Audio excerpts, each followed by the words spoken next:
Start vector. Tanish आया? कैसा है?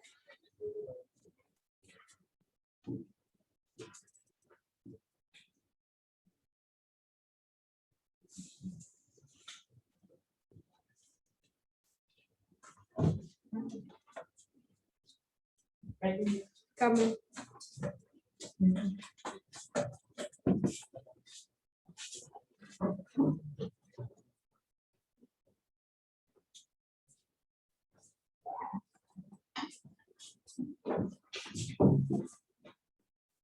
एक ही बच्चा ऑनलाइन है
तो ऑनलाइन तो एक ही स्टूडेंट है।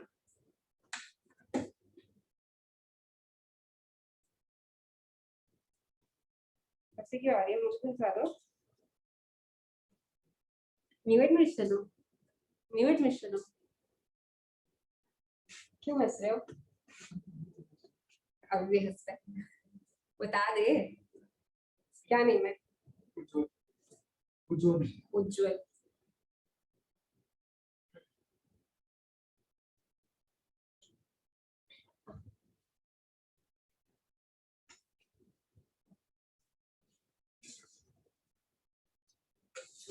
बाकी आप लोग सब यूनिट में हो? नहीं, कौन से बैच से? क्या नेम है?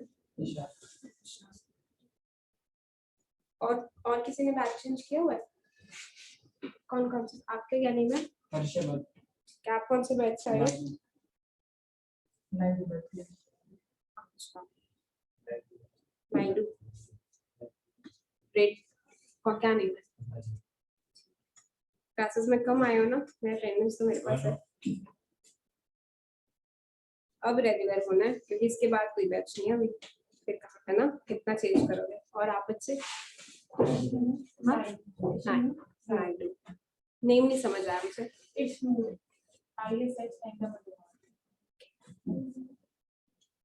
और कोई बच्चा? नेम? अतुल। फिजिक्स में वहाँ पे क्या दिक्कत आई, बता दें यहाँ पे कि वो चीज ना आए। फर्स्ट चैप्टर की वजह से यूनिट डायमेंशंस वाला, वो तब इस बैच में मैं बात नहीं कराऊंगी, मैं वेक्टर से ही स्टार्ट करा रही हूँ। मैंने बोला तो था कि उसका बैकअप अटेंड किया था, बैकअप में लेक्चर्स देखे थे।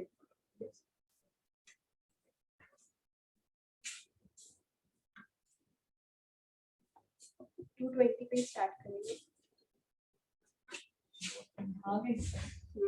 पुराने बैच से कौन कौन बच्चे हैं तो पुराने बैच से शिफ्ट होके आए हैं?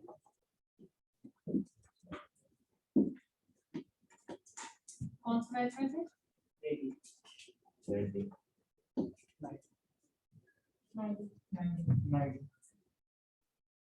ऑनलाइन तो कम बच्चा ना, 3-4 ही अभी तक तो। ऑनलाइन बस अभी ये कम है, अभी टाइम भी नहीं हुआ कम पूरा 2-20 पे।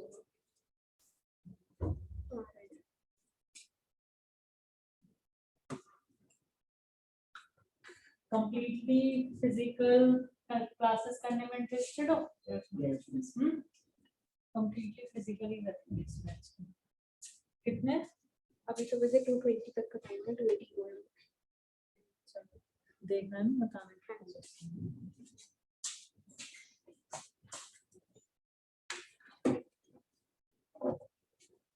हंसते बहुत हो तुम लोग।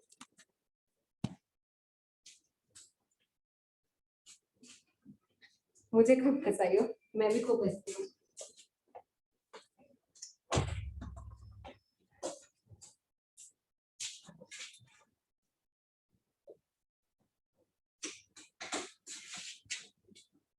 विपुल पूछ रहा ऑफलाइन कितने स्टूडेंट्स हैं, काउंट करके बताना आप लोग आपस में देख के कितने बैठे हो।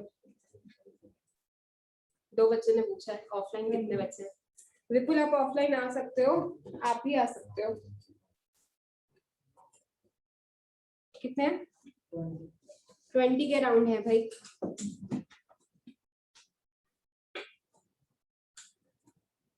और कुछ पूछना है ऑनलाइन वालों से?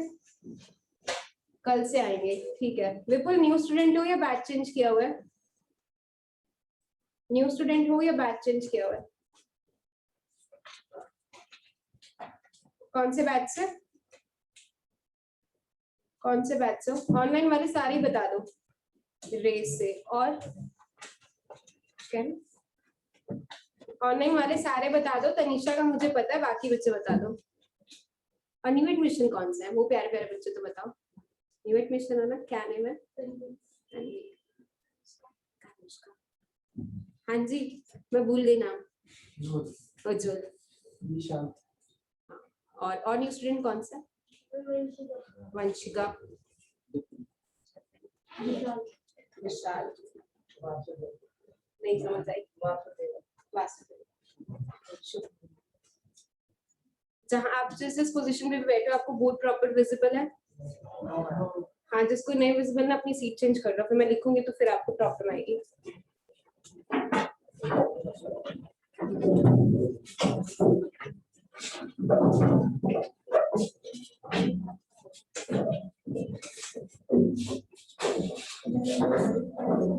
नायडू, सब नायडू, नायडू। एक रे से बाकी नायडू। अब ठीक है, जिसको दिख रहा था वो आप मतलब थोड़ा कोविड वाली बात की, सोशल डिस्टेंसिंग में दूर बैठो, मास्क लगा दो, मास्क। विपुल पूछ रहे यश आया है क्या? किसी का नेम यश है? आया है विपुल, यश आया है। देख दोस्त कितना खास दोस्त है, चैट में पूछ रहा मेरा दोस्त आया है।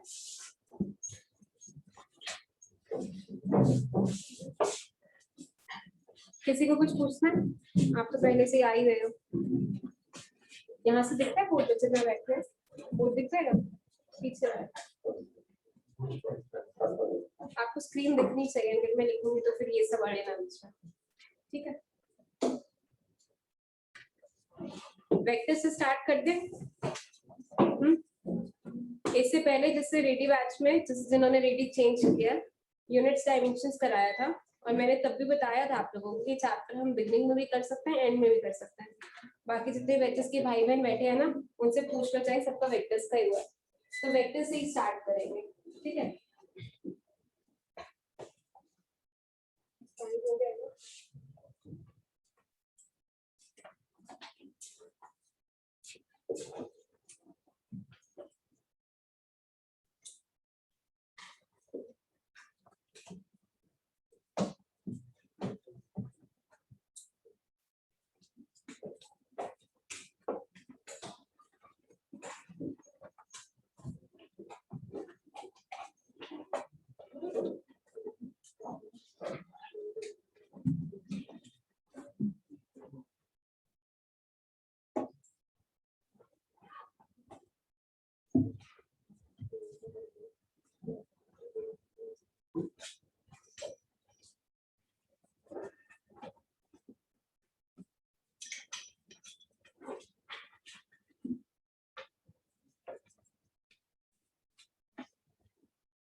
दो नाम सुने होंगे आपने, स्केलर्स और वेक्टर्स। कौन सी क्लास में सबसे पहले? 9th में। क्या पढ़ा था?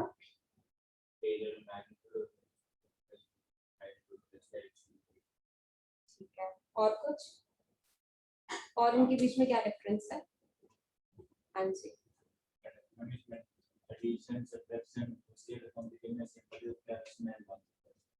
एडवांस होता है, एडवांस नहीं है ना, उनका अपना अलजेब्रा है, उनका अपना अलजेब्रा है। न्यू एडमिशन में बैच चेंज है, कौन सा बैच? ऐसे ही स्टार्ट करना है। देखो फिजिक्स में ना हम जितनी क्वांटिटीज पढ़ते जाते हैं, आप बचपन में वही 9th 10th में क्या क्या पढ़ा फिजिक्स में? स्पीड, वेलोसिटी, फोर्स, और क्या पढ़ते थे? वो इलेक्ट्रिसिटी वाला चैप्टर आता था, ऑप्टिक्स वाला चैप्टर आता था, करंट पढ़ते थे, वोल्टेज पढ़ते थे, और क्या क्या पढ़ा जो मैंने नहीं बोले? कुछ नया बताओ। मैग्नेटिक इफेक्ट, कोई क्वांटिटी बताओ। मैं ना क्वांटिटी जा रही हूँ, पूछना यही जा रही हूँ।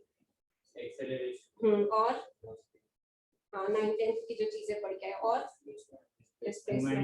Momentum, good.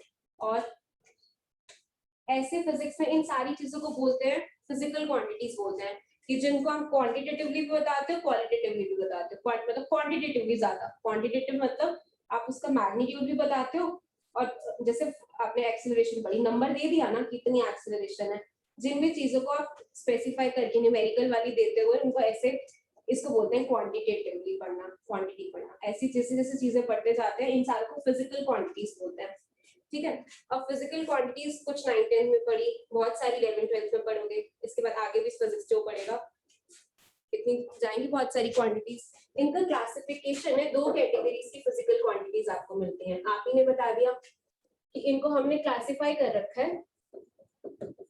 देखो एक बच्चे ने बोला था ना मैग्नेटिक इफेक्ट, मैग्नेटिक इफेक्ट उसका असर है, जैसे इफेक्ट आप कह रहे हो इन्फ्लुएंस है, वो खुद में एक मैकेनिज्म है कि हाँ मैग्नेटिक इफेक्ट्स हो रहे हैं, करंट जा रहा है तो वो फील्ड प्रोड्यूस कर रहा है। पर क्वांटिटेटिवली किसको पढ़ रहे हो? मैग्नेटिक फील्ड को पढ़ रहे हो ना। मैग्नेटिक फील्ड की फॉर्मूला होता है, मैग्नेटिक फील्ड की वैल्यू निकालते हो, तो वो फिजिकल क्वांटिटी है। मैग्नेटिक इफेक्ट फिजिकल क्वांटिटी नहीं है, मैग्नेटिक फील्ड फिजिकल क्वांटिटी है। मैग्नेटिक फील्ड कभी अभी पढ़ा नहीं होगा, जैसे फोर्स का एक नंबर आ जाता है ना, फील्ड भी वो फोर्स पर यूनिट चार्ज हो जाता है, 1 कूलम चार्ज पे कितना फोर्स लगेगा, वो ऐसा करते हुए। तो मैग्नेटिक फील्ड खुद में, जिसका हम नंबर भी दे देते हैं कि इतनी वैल्यू है, जिसको मेजर करते हैं, उन चीजों को फिजिकल क्वांटिटीज। इनको 2 कैटेगरीज में हम डिवाइड करते हैं कि कुछ क्वांटिटीज हम पढ़ेंगे वो स्केलर्स होती हैं, और कुछ क्वांटिटीज होंगी वो वेक्टर क्वांटिटीज होंगी। जैसे अभी हम आपने कुछ नाम लिए, उनमें कुछ स्केलर भी थी, कुछ वेक्टर भी थी। आपने मोमेंटम बोला, अच्छा एग्जांपल था, वो एक वेक्टर क्वांटिटी है। पता होगा, नहीं पता होगा तभी पता चल जाएगा जैसे जैसे पढ़ेंगे। स्केलर होता है जैसे डिस्टेंस हो गया। सर साहब ऑनलाइन कम है और ऑफलाइन ज्यादा है। चैट बॉक्स में कोई है, देख लेते हैं। हाँ, एग्जांपल्स दे रहे हो। लेंथ, हाँ, inertia, inertia actually it is a tensor, वो स्केलर वेक्टर दोनों में ही नहीं आता, वो चीज बाद में एक्स्ट्रा में बताएंगे। लेंथ जो डिस्टेंस और डिस्प्लेसमेंट आपने पढ़ा था वो वेक्टर में आता है। और स्केलर के एग्जांपल्स पहले देखते हैं। स्केलर में जैसे आपने क्या पढ़ा था, स्पीड पढ़ा था। स्केलर क्वांटिटीज आप लोगों ने डेफिनेशन बताई है, पहले डेफिनेशन ही लिख लेते हैं कि स्केलर क्वांटिटीज ऐसी हैं कि which are specified by the, जो बोर्ड पे लिखा जाएगा कॉपी में लिखते हैं, quantities that are specified by quantities that are specified by their magnitude only. Completely specific, that are completely specified by their magnitude along with the units.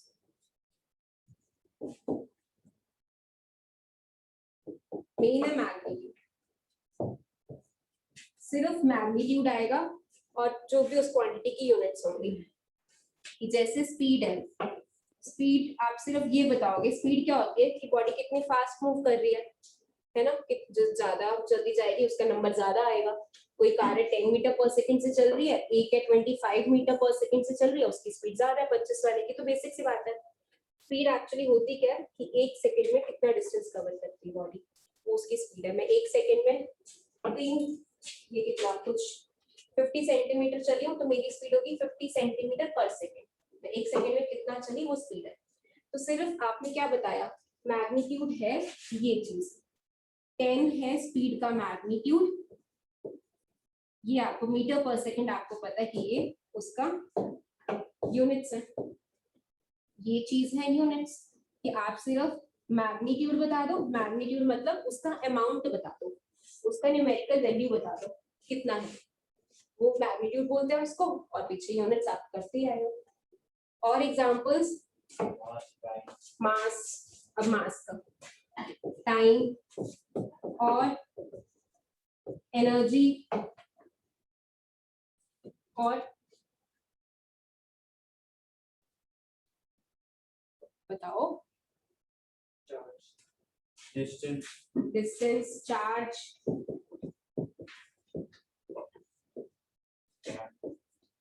हाँ charge और current दोनों। चार्ज ना आप 12th में जब पढ़ते हो चार्ज के बारे में, उससे पहले नहीं पढ़ते। चार्ज को पॉजिटिव नेगेटिव देते हैं, अभी मैं जैसे आपको बताऊंगी कि वेक्टर्स में नेगेटिव का क्या मतलब है, पर अभी ये गई है चार्ज और करंट दोनों स्केलर क्वांटिटीज ही हैं। करंट कई बार हम आप करंट की बात कर लेते हैं क्योंकि करंट आप 10th में पढ़ाए हो ना, कि जैसे कैसे कुछ सर्किट डायग्राम बनता था, ऐसे करके ऐसे बना सकते हैं। यहाँ पे एक बैटरी लगा देते थे, ये एक स्ट्रेट वायर से है ना, यहाँ से अगर कोई करंट आई आया है तो इधर से I1 जाता था और इधर से I2 जाता था। हम बोलते तो हैं कि इस तार में से करंट जा रहा है, इस डायरेक्शन में जा रहा है, क्योंकि ये भी बताना होगा, हो सकता है कई बार करंट अगर मैं बैटरी उल्टी लगाती तो करंट इस तरफ से चला जाता। तो एक तरीके से तो लग रहा है करंट लेफ्ट टू राइट जा रहा है या राइट टू लेफ्ट जा रहा है, ये तो मैं डायरेक्शन बोल रही हूँ, लेकिन ऐसा नहीं है। करंट स्केलर ही है। रीजंस मैं थोड़ा सा वेक्टर बताने के बाद थोड़ी और देर बाद बताती हूँ। करंट स्केलर है, एग्जांपल दिया था और कंफ्यूज किया कि ये तो डायरेक्शन का एरो बना रही हूँ मैं, बोल रही हूँ लेफ्ट टू राइट या राइट टू लेफ्ट जाएगा डिपेंडिंग अपॉन द बैटरी, पर आंसर नहीं दे रही अभी। ठीक, और थोड़ा सा फिर ये बात लिख ली जितना बोर्ड पे है। ऑनलाइन वाले बच्चों जो बोर्ड पे है नोट कर लिया।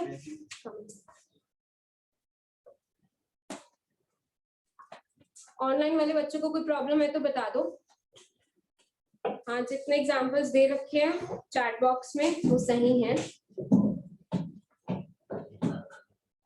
ऑनलाइन में जो अर्पित है वो कौन से न्यू एडमिशन है या बैच चेंज है? उत्सव, नोट आपने कर लिया, वो मुझे मिल गया। और क्या मैं नोट्स चेक कर लूंगी किसी के भी पकड़ के विषय। हाँ जी, work is a scalar quantity, सही बात है। एसी ऑन है, लग रहा है, गर्मी लग रही है ना, एक आधा फैन चलाना।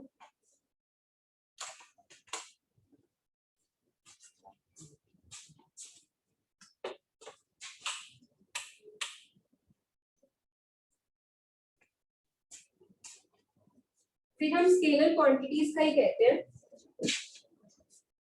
स्केलर क्वांटिटीज के बारे में एक प्रॉपर्टी हो रहा है कि अगर आपको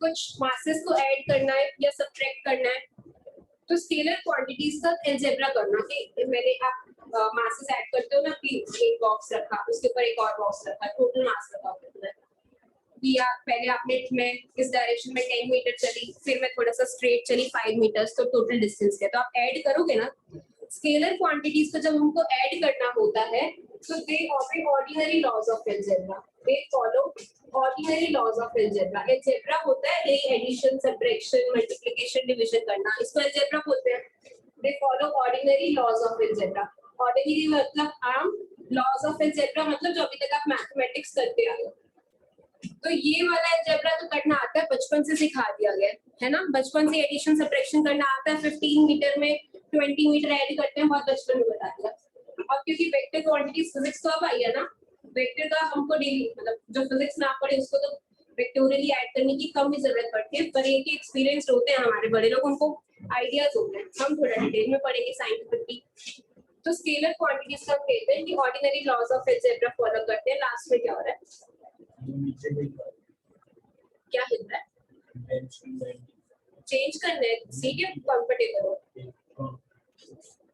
ordinary laws of algebra in the sense कि अगर मुझे 20 ग्राम्स में 150 ग्राम्स ऐड करना है तो कोई अगर मास स्केलर क्वांटिटी है हमेशा 170 ग्राम्स ही आंसर आने वाला है 169 भी गलत है 171 भी गलत है एक ही आंसर आएगा है ना ऐसे कोई सब्ट्रैक्शन करना आपका बेसिक सब्ट्रैक्शन है लेकिन अगर यही ये वेक्टर क्वांटिटी होगी आपको पता है फोर्स वेक्टर क्वांटिटी है ना तो अभी मैं सिर्फ यहीं पे लेके बता देती हूँ अगर 20 न्यूटन का फोर्स और 150 न्यूटन का फोर्स लग रहा हो इस चेयर पे तो रिजल्टेंट फोर्स मतलब एडिशन करो इन दो फोर्सेस का तो वो रेंज आएगी मतलब 20 और 150 को ऐड करना सब्ट्रैक्ट करेंगे तो 130 ऐड करेंगे तो 170 पर नहीं क्योंकि ये वेक्टर क्वांटिटी है वेक्टर क्वांटिटी के एडिशन से इसका आंसर आएगा 150 और 20 का डिफरेंस कितना होता है 130 और इनका सब्ट्रैक्शन मैग्नीट्यूड सब्ट्रैक्शन ये लिख दिया एडिशन करेंगे तो 170 130 से लेकर 170 न्यूटन तक कोई भी आंसर आ सकता है और वो कौन सा आंसर आएगा वो हमें अलजेब्रा सीखेंगे और फिर निकालेंगे अगर ये दो फोर्सेस लग रहे होते ना तो आंसर्स की रेंज थी कि 130 से लेकर 170 के बीच में आंसर आने वाला है 130 कैसे दिया मैंने जो गिवन फोर्सेस थे उनका सब्ट्रैक्शन कर दिया एक 20 एक 150 20 माइनस 150 इसको माइनस 130 मत समझना हम सिर्फ मैग्नीट्यूड की बात कर रहे हैं अमाउंट वो हमेशा पॉजिटिव होगा तो 20 और 150 का डिफरेंस 130 इन दोनों को ऐड कर दो 170 तो ये लोअर लिमिट या अपर लिमिट अगर ये फोर्सेस होते तो ऐसे ओवरऑल फोर्स बनता जो टोटल फोर्स है वो ये आता ठीक है तो ये डिफरेंस है वेक्टर अलजेब्रा जो हम करने वाले हैं जो हमको सीखना है तो क्या एग्जैक्ट आंसर आएगा वो हम सीखेंगे बेटा शिफ्ट कौन हो गया है इस बैच में जो शिफ्ट हुआ है वो भी सिर्फ कंप्लीट कीजिएगा ठीक है व्हाट्सएप लोगों का मैं नाम कर दूंगा न्यू स्टूडेंट कौन है अब कौन से बैच से हो बच्चा अब ऑनलाइन ठीक है और एक चीज बेटा भी न्यू स्टूडेंट्स है एक बार ध्यान रखना एक बार आप लोग जब जेनेसिस प्रीमिसेस पे आएंगे आप लोग नीचे नहीं जाएंगे कुछ स्टेशनरी का सामान है कुछ भी है आप लोग पहले से ही लेके आइए कुछ खाने पीने वाला पहले से ही लेते हैं नीचे उतर के कोई नहीं जाएगा ठीक है ये डिटेल्स मैंने दी है ये सारे फिल करेंगे कंप्लीट और आपके पास हो होगी मैं आपसे लूंगा ठीक है इस क्लास के बाद अपने पास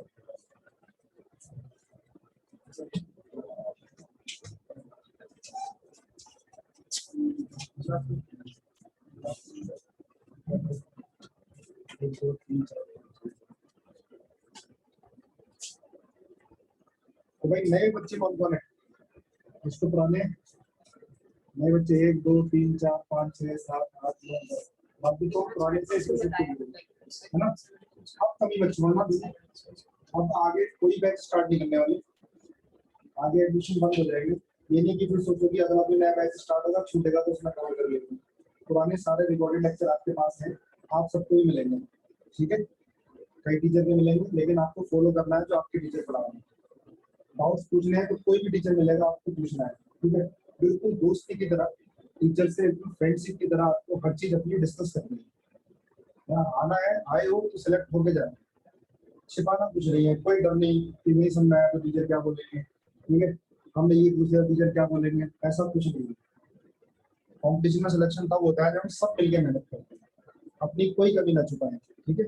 मैं आपको बीच बीच में इधर घूमता टहलता मिलूंगा, कुछ भी कोई परेशानी है मुझे आप लोग बताओगे, ठीक है। मेरा नाम है जितेंद्र सिंह, ठीक है। मैं आपके कोई भी फीडबैक आपको मिलता है, कुछ भी परेशानी होती है किसी भी सब्जेक्ट से रिलेटेड, मैनेजमेंट से रिलेटेड, बुक से रिलेटेड, रिकॉर्डेड लेक्चर से, आप बता दोगे मुझे, पहले अपने टीचर से बात करेंगे, है ना।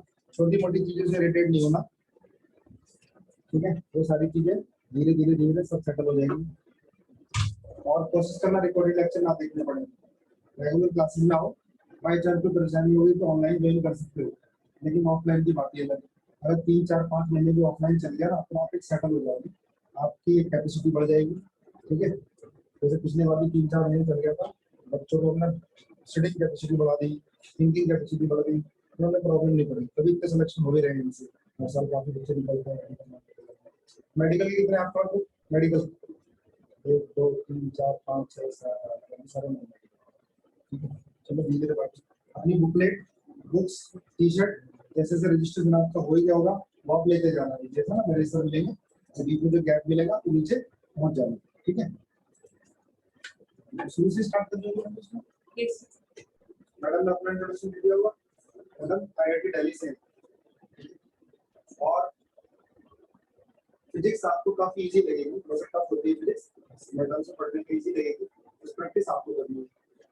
बुकलेट कराते हो, डीपीपी देते हो, दोनों दोनों चीज चलती है साथ साथ में। इसमें कितने 10 10, ठीक है। ये 9 हो गए सारे नए हैं, ठीक है। बिना मजाक के।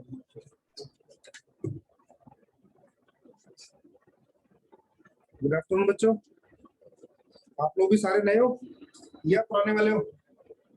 जो नए हैं 4 5 नए हैं, कुछ पुराने है पुराने, सब पुराने हैं। ये अमनदीप पुराना है, ये पहले शिफ्टेड पर ओल्ड सर शिफ्टेड नाइटू, अबे तुम सारे पुराने हो यार। बहुत सारे ऊपर में मैंने पूछा था कि मैं एक नाइट अच्छा ठीक है, चलो कोई बात ना, आप तो नए हो है ना। अब साथ साथ करना, ये नहीं कि फिर शिफ्ट हो, अब कोई बैच स्टार्ट नहीं होने वाला, ना करने वाले, ना जगह है हमारे पास, सारी बिल्डिंगें फुल होंगी।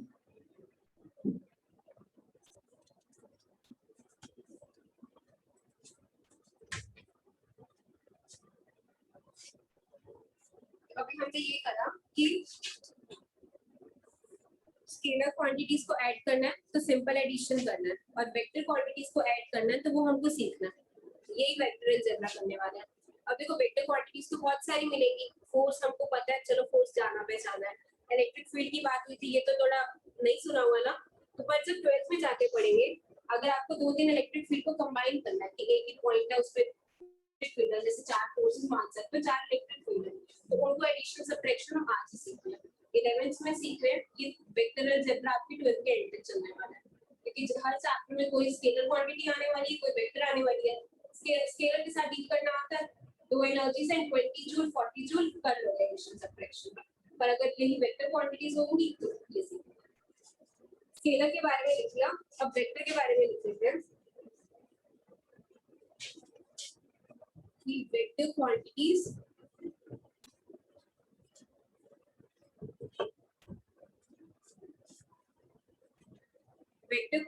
ऐसी those physical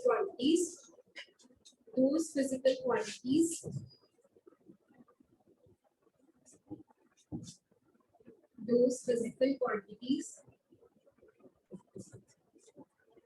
that are specified, that are completely specified,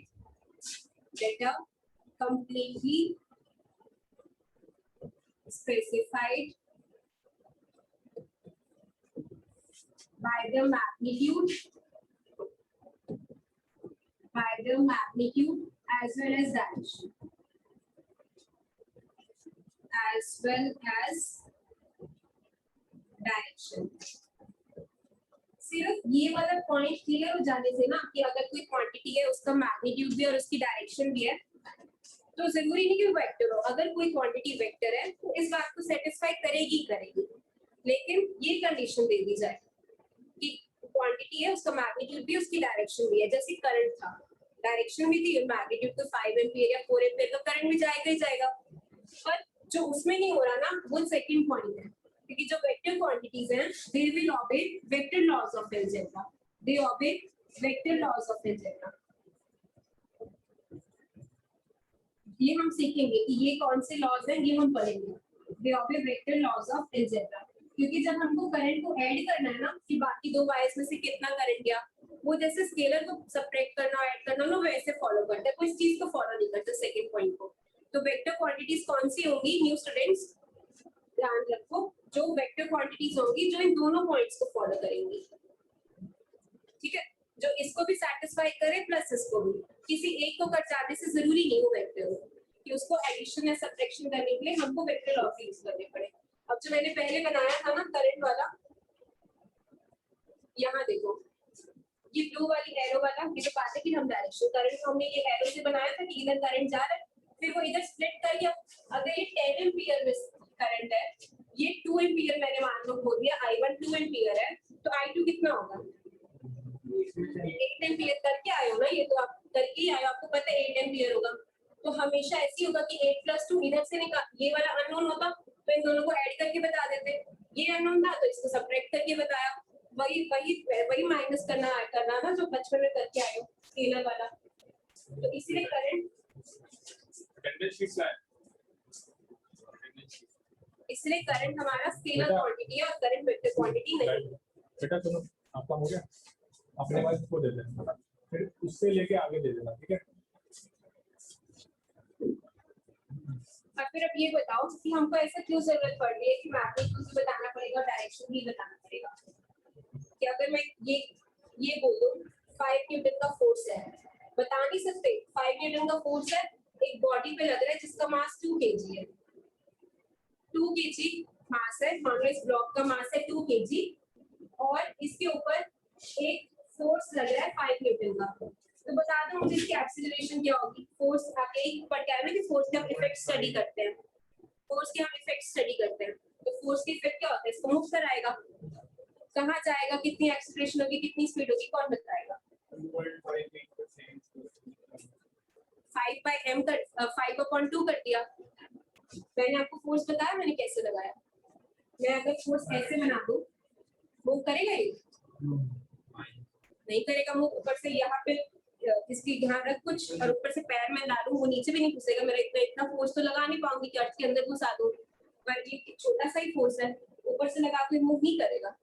इसीलिए ऐसी क्वांटिटीज जिनको आप डायरेक्शन बतानी ही पड़ेगी, नई डायरेक्शन बताओगे तो गलत आंसर दोगे, इसीलिए हमको मैग्नीट्यूड और डायरेक्शन दोनों बताने पड़ेंगे। डायरेक्शन भी बताओ कि ऊपर से लगाया, पहले मैंने नहीं बताया था आपको, उसने गलत आंसर, उसके आंसर आया इसलिए मैंने चेंज कर दिया। अगर मैं ऐसे भी लगा देती ना तब ये मूव तो करता, लेकिन इसकी एक्सीलरेशन इस केस में मान लो A1 बोल रही हूँ अलग होगी अगर मैं फोर्स ऐसे लगाती। जो इस बच्चे ने बताया वो अगर मैं फोर्स इस डायरेक्शन में लगाती ना, फोर्स 5 न्यूटन वाला इस डायरेक्शन में लगाती, तब वो आंसर आता कि 5/2। एक सारा फोर्स इधर है, इसको ले जाएगा 5/2 F = m में करते हुए, फोर्स का ऐसे फॉर्मूला पढ़ के आए हुए ना। पर अगर ऐसे लगाती से इस डायरेक्शन में टिल्टेड में, एकदम वर्टिकली ऊपर लगाती, एकदम ऊपर से लगाया तो आपको पता है मूव नहीं करेगा ना, साइड से लगाओगे, ऊपर से कुछ कॉर्नर से लगाओगे तभी मूवमेंट आएगा। इंक्लाइन लगा दोगे तो थोड़ा कम, इसकी एक्सेलरेशन कम आएगी, क्यों कम आएगी आगे जाके पढ़ते जाएंगे। अभी सिर्फ इतनी बार कि भाई डायरेक्शन बतानी पड़ेगी, जैसे फोर्स में आप समझे ना कि हाँ भाई डायरेक्शन बतानी पड़ेगी, तो ऐसी सारी वेक्टर क्वांटिटीज ऐसी हैं जिनको वेक्टर में क्लासिफाई किया गया है कि उनका मैग्नीट्यूड और डायरेक्शन बताओगे तभी कंप्लीट इन्फॉर्मेशन है उनके बारे में। एक चीज ही है मैग्नीट्यूड है तो कंप्लीट नॉलेज नहीं है उनके बारे में, हम उसका एनालिसिस नहीं कर पाएंगे। तो अगर मैंने सिर्फ 5 न्यूटन बोला है और डायरेक्शन नहीं बताई आपको तो आप कहोगे नो कमेंट्स, नो कमेंट्स, आप नहीं बता सकते। ये फर्क है स्केलर और वेक्टर क्वांटिटीज का। नोट करो मैं एक बार ऑनलाइन पे चेक कर लेते हैं। ऑनलाइन वाले बच्चों को डाउट है तो चैट बॉक्स में बता दो, नोट कर लेना। नहीं नोट किया तो स्क्रीनशॉट ले लो और कोई डाउट है तो बता दो, अदरवाइज फिर हम आगे चलते हैं।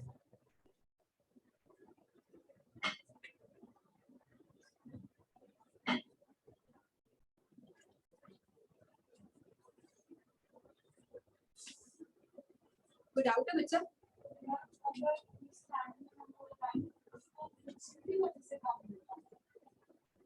नहीं वैसे भी होगा। तो आपने न्यू स्टूडेंट को बैच चेंज है क्योंकि तो फिर वो फ्रिक्शन और ये सब आप पढ़ चुके, नॉर्मल रिएक्शन में पढ़ चुके होंगे। तो वो जो काउंटर करेगा ना कि मैं कह रही हूँ कम है, वो नॉर्मल रिएक्शन के साथ थोड़ा जाएगा क्योंकि उसका वर्टिकल कंपोनेंट बनेगा ना, एक हॉरिजॉन्टल बनेगा, एक वर्टिकल बनेगा। वर्टिकल डायरेक्शन में मोशन हो नहीं सकता, तो आधा ही कुछ आएगा। आधा तो क्या, आधा तो एकदम हाफ ही होता है, तो कुछ कंपोनेंट ही मिलेगा ना हॉरिजॉन्टल में। कंफ्यूज मत हो बाकी बच्चे, उसको उसने पढ़ रखा था तो उसको बात समझ आएगी। अपने को जितना मैंने बताया उतना ही करना था।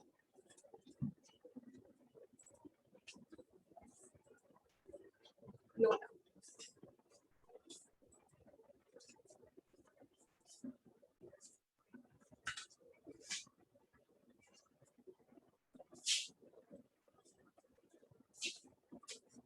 अगर मुझे कोई दो फिजिकल क्वांटिटीज ऐड करनी है, क्या मैं ऐसा कर सकती हूँ कि मैं मास में टाइम ऐड कर सकती हूँ?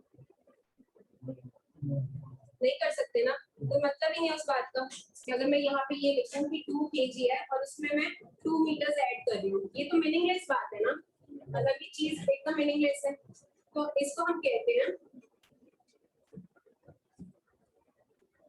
इस बात को हम ऐसा लिखते हैं, आप स्केलर क्वांटिटीज में डाल सकते हो, दोनों में ही, दोनों के लिए वैलिड है। Only like quantities can be added और subtracted. Only like quantities can be added और सब्ट्रैक्टेड।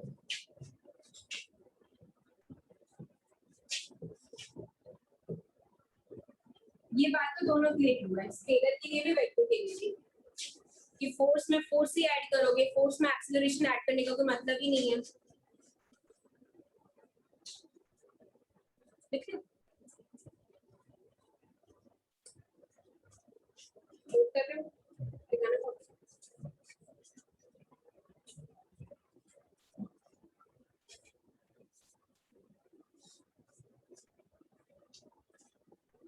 जब डिवीजन या मल्टीप्लिकेशन परफॉर्म करना है, डिवीजन या मल्टीप्लिकेशन परफॉर्म करना होगा तो क्या करना है? देखो एडिशन सब्ट्रैक्शन का तो यही है कि सेम सेम को ही ऐड करोगे, मास में मास और वेक्टर में वेक्टर। तो पर अब बात आती है डिवीजन और मल्टीप्लिकेशन में। आप दो अलग अलग स्केलर क्वांटिटीज को डिवाइड और मल्टीप्लाई कर सकते हो। पहले मैं सिर्फ स्केलर की बात करूं, दो अलग अलग स्केलर क्वांटिटीज को डिवाइड करने पे या मल्टीप्लाई करने पे एक नई फिजिकल क्वांटिटी बन जाती है। जैसे आपने डेंसिटी का फॉर्मूला क्या पढ़ा हुआ है, मास अपॉन वॉल्यूम, तो ये करते ही आयो बचपन से, डेंसिटी तो निकालते ही आयो ना, मास अपॉन वॉल्यूम। मास एक अलग क्वांटिटी है, मास अलग स्केलर क्वांटिटी, वॉल्यूम अलग स्केलर क्वांटिटी है। तो इसको हम ये कहते हैं कि व्हेन टू और मोर scalar quantities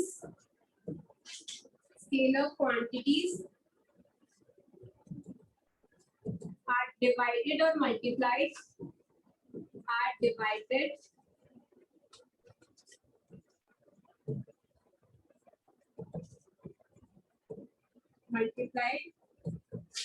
we get a new scalar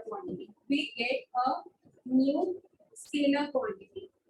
और भी सबसे बेसिक देखो, distance is speed into time, ये मल्टीप्लाई वाला एग्जांपल हो गया कि स्पीड भी स्केलर है, टाइम भी स्केलर है। हम एडिशन और सब्ट्रैक्शन तो सिर्फ लाइक क्वांटिटीज के साथ परफॉर्म करेंगे, लेकिन जो मल्टीप्लिकेशन या डिवीजन है वो अनलाइक के साथ मिल जाएगा, इसलिए टू और मोर स्केलर क्वांटिटीज। और कोई एग्जांपल बताओ, डेंसिटी हो गया, ये डिवीजन का हो गया, ये मल्टीप्लिकेशन का हो गया, और कोई एग्जांपल? वेलोसिटी में तो वेक्टर आ रहा है ना, मैं भी सिर्फ स्केलर की बात कर रही हूँ, वेलोसिटी भी वेक्टर है। हाँ जी, ये भी वेक्टर वाली बात आई, इसके बाद बताने लगी हूँ। और फोर्स वेक्टर है, स्केलर में बताओ, स्केलर में कोई स्केलर, पहले तो स्केलर क्वांटिटी याद करो, फिर कुछ उसका फॉर्मूला याद करो। स्पीड डिस्टेंस अपॉन टाइम हो जाएगा, इसमें बन जाएगा वो डिवीजन में चला गया। और क्या क्या पढ़ के आए हो इसका? अच्छा पलट के देखो स्केलर में एग्जांपल से। हाँ करंट का क्या आता था, चार्ज अपॉन टाइम। तो ये भी देखो चार्ज का यूनिट कूलम होती है, टाइम की सेकंड। तो वैसे एम्पियर भी बोलते हैं करंट यूनिट्स को, ये भी थी कूलम। ये भी स्केलर, कौन स्केलर है, एक नई फिजिकल क्वांटिटी थी। और भी बच्चे ने बोला था, किसी ने एग्जांपल दिया था। एनर्जी, एनर्जी देखो पोटेंशियल एनर्जी और काइनेटिक एनर्जी, ये सारे एग्जांपल। ये भी प्रोडक्ट ही तो कर रखे हैं ना। कई बार पावर डबल हो जाती है। देखो काइनेटिक एनर्जी में हाफ एम वी स्क्वायर है ना, स्पीड का स्क्वायर है, तो ये भी अलाउड है। पावर डबल में भी मल्टीप्लाई हो सकता है। Work done force into displacement होता है, और ये भी ना डॉट, ये वेक्टर, दो वेक्टर क्वांटिटीज का मल्टीप्लिकेशन है, क्रॉस नहीं डॉट है।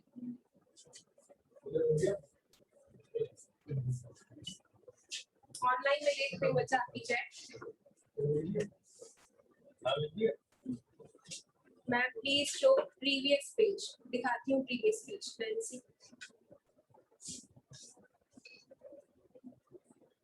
ये लिखा था प्रीवियस पेज पे, यही प्रीवियस पेज चाहिए था नैंसी आपको?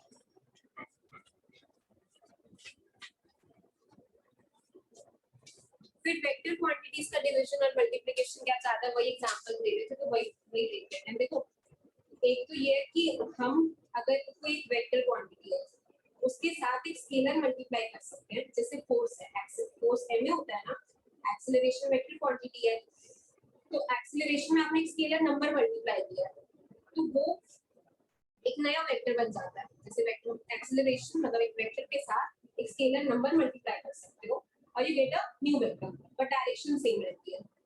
ऐसा होता है। देखो f is equals to m में ये करके आए हो ना, ये तो आपकी टर्म्स में, जैसे f is equals to m में। मैं अभी इसको वेक्टर फॉर्म में भी बताऊंगी। वेक्टर लिखना नहीं बताया इसलिए भी इसको स्केलर फॉर्म ऐसे लिख रही हूँ। तो एक्सेलरेशन भी एक वेक्टर क्वांटिटी है और फोर्स भी एक वेक्टर क्वांटिटी है। मास यहाँ पे स्केलर है ना, तो ये वाला ऑपरेशन भी अलाउड है कि आप एक वेक्टर क्वांटिटी में एक नंबर मतलब स्केलर मल्टीप्लाई कर सकते हो और ये आपको एक नया वेक्टर मिल जाता है। ठीक है, ये इसकी अपनी यूनिट्स हैं, इसकी अपनी यूनिट्स हैं, तो एक प्रॉपर ही नया वेक्टर मिल गया ना, जिसकी यूनिट्स अलग हो जाएंगी। डायरेक्शन आएगी इसके वाली, क्योंकि ये स्केलर है। अगर स्केलर के साथ मल्टीप्लाई हो रहा है तो इस फोर्स वेक्टर की डायरेक्शन इस एक्सीलरेशन वाली की डायरेक्शन में आएगी। ठीक है, तो मल्टीप्लिकेशन भी होगा, पर डिवीजन अलाउड नहीं है, दो अलग अलग। देखो अब किसी फॉर्मूला में मान लो कोई वेक्टर क्वांटिटी है p वेक्टर है, मैं 1/m कर ली हूँ, मास ही है, तो ये तो एक टाइप का यही हो गया ना, यूनिट्स ये स्केलर ही है। 1/मास की यूनिट्स क्या होगी, पर किलोग्राम हो जाएगी, है ना। ये ऑपरेशन भी अलाउड है। m लिखो, नंबर ही तो है, बाकी स्केलर क्वांटिटी है, तो मतलब हम एक वेक्टर क्वांटिटी के साथ एक स्केलर क्वांटिटी मल्टीप्लाई कर सकते हैं। लिख लो नोट्स में कुछ वेक्टर क्वांटिटी के साथ जब हम स्केलर मल्टीप्लाई करते हैं तो एक नई वेक्टर क्वांटिटी आएगी।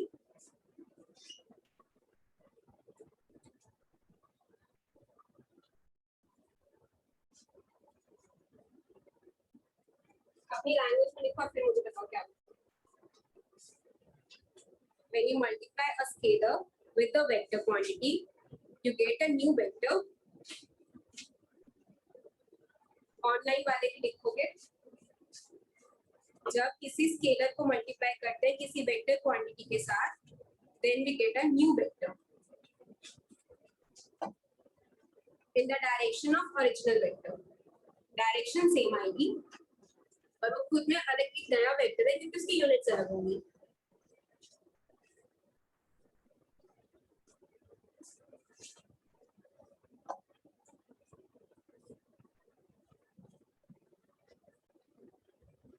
कोई डाउट है? ठीक है, वेक्टर बाय स्केलर। हाँ वेक्टर अपॉन स्केलर का भी यही है कि उसके यूनिट्स, अब या तो मेरे दिमाग में भी कोई फॉर्मूला याद नहीं आ रहा जिसमें डिनोमिनेटर में हो, आप क्या कराओगे?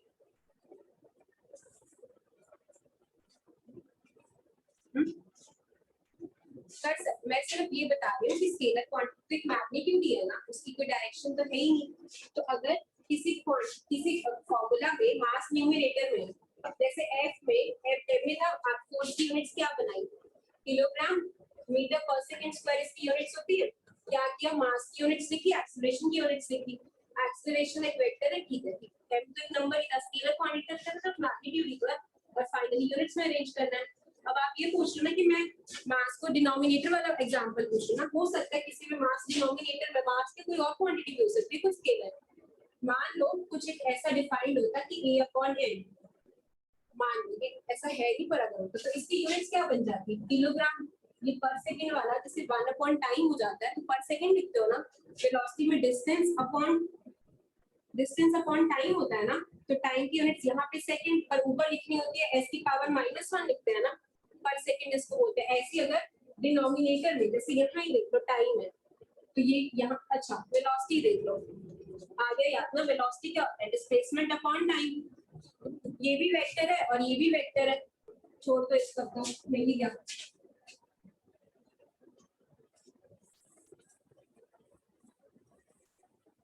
ये वाली बात की डिवाइड करने वाली, डिस्प्लेसमेंट एक वेक्टर क्वांटिटी है और वेलोसिटी भी एक वेक्टर क्वांटिटी है। फोर्स आया था उसमें स्केलर मल्टीप्लाई हो रहा था, इसमें स्केलर डिवाइड में, इसमें डिस्प्लेसमेंट है वो वेक्टर क्वांटिटी, आप उसको स्केलर से डिवाइड कर रहे हो। यही मैं कहती हूँ, डिनोमिनेटर में अगर कोई क्वांटिटी जाएगी तो बस यूनिट में क्या आएगा, पर सेकंड, इसकी यूनिट मीटर होती है।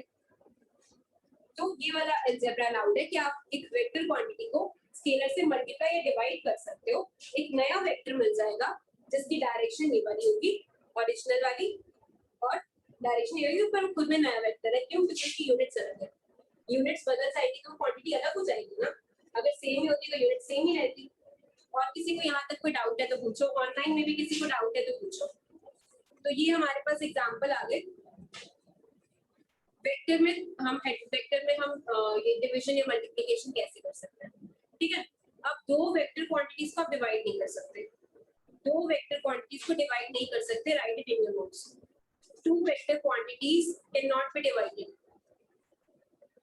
क्योंकि जिन बच्चों ने वेक्टर पढ़ लिया, आपने यही देखा होगा, आपने मल्टीप्लिकेशन सीखा, एडिशन सब्ट्रैक्शन सीखा, लेकिन डिवीजन आया कभी वेक्टर में जो करके आए हो, नहीं आया ना, अलाउड ही नहीं है। कैसे करोगे, कोई लाइन ड्रॉ करते हो और फिर कैसे इसको डिवाइड करोगे। तो two vector quantities can not be divided, scalar से मल्टीप्लाई डिवाइड कर सकते हैं, है ना। मैं चैट बॉक्स में वेट कर रही हूँ, किसी को डाउट है तो बता दो, अदरवाइज प्रोसीड करेंगे।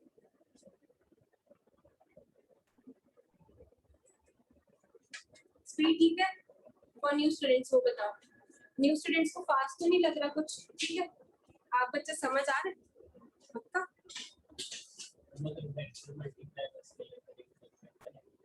हाँ वेक्टर मल्टीप्लाई बाय स्केलर, जैसे यही देख लें अपना, जो अभी फोर्स एम में लिखा था ना, मास स्केलर है, एक्सेलरेशन वेक्टर है, तो किया ना, तो फोर्स वेक्टर क्वांटिटी तो मिली। वेक्टर में जब स्केलर मल्टीप्लाई किया तो एक वेक्टर ही मिला। इसको और करेंगे, जो वेक्टर मल्टीप्लिकेशन, अगर डाउट आ रहा है तो वेक्टर मल्टीप्लिकेशन खुद में एक टॉपिक है।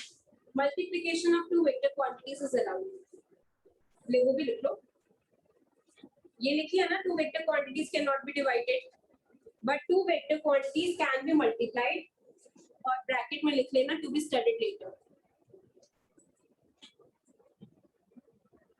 No doubt. Okay, Utsav Amandeep Bhatt,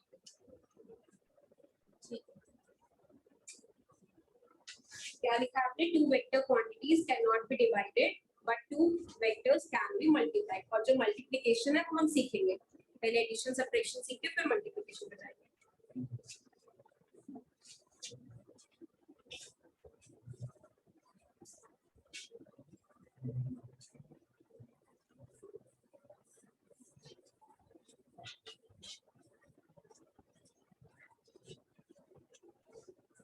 अब नेक्स्ट टॉपिक देखो, रिप्रेजेंटेशन ऑफ अ वेक्टर।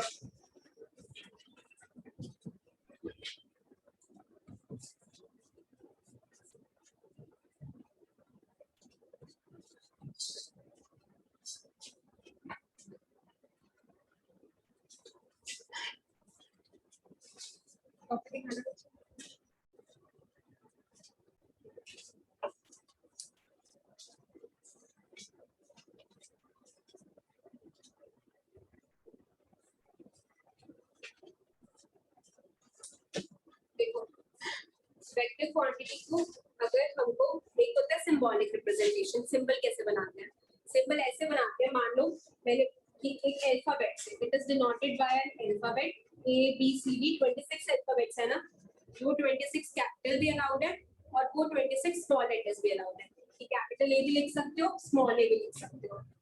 पर एडिशन क्या है, वेक्टर क्वांटिटीज को सिंबल देने का, इसके ऊपर आपको एरो लगाना होगा। अगर कोई भी अल्फाबेट लिखा हुआ है, कोई एक अल्फाबेट लिखा हुआ बी, ऐसे भी लिख सकती हूँ, ऐसे भी लिख सकती हूँ, अगर इनके ऊपर एरो लगे हुए हैं दैट मींस ये एक वेक्टर क्वांटिटी है। ए और बी ऐसे वेक्टर्स हैं। जैसे मान लो मेरे को फोर्स को रिप्रेजेंट करना होगा ना, तो जनरली मैं उसको एफ वेक्टर लिख दूंगी क्योंकि एफ फॉर फोर्स। अभी क्योंकि जनरलाइज सीख रहे हैं, क्योंकि सिर्फ अलजेब्रा सीखने के लिए आए हैं ना कि एडिशन और सबट्रैक्शन सिखा दो अभी हमको, तो जैसे जैसे चैप्टर में हम अलग अलग फिजिक्स में वेक्टर क्वांटिटीज पढ़ेंगे तो उसकी जगह एक्सेलरेशन की जगह ए वेक्टर लिख लेंगे, स्मॉल या से डिनोट करते हैं, डिस्प्लेसमेंट की जगह एस वेक्टर लिख लेंगे कि डिस्टेंस के लिए, तो ऐसे अलग अलग करते जाएंगे। अब हम बिल्कुल जनरलाइज पढ़ रहे हैं तो ए बी सी डी से जो आपका मन करे P Q R S T वैसे लिख सकते हो, ठीक है, जनरलाइज लिखना। तो वेक्टर क्वांटिटी कैसे लिखा जाता है, अल्फाबेट और उसके ऊपर arrow, arrow over an alphabet. Alphabet capital letter में भी हो सकता है और स्मॉल लेटर में भी। क्लासरूम में हम बिल्कुल यही रिप्रेजेंटेशन से चलेंगे कि ऐसे वेक्टर लगा होगा उसके ऊपर एरो। बुक्स में आपको ना ऐसे बोल्ड में भी मिल जाता है।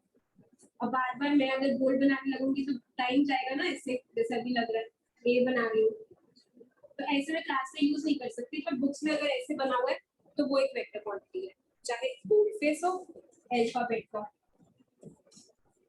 और या फिर एरो बना हो ऊपर, ठीक है। निशान क्या कौन सा बैच बताया था आपने,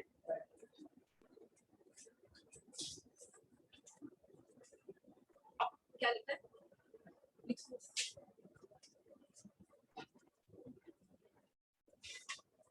ठीक है।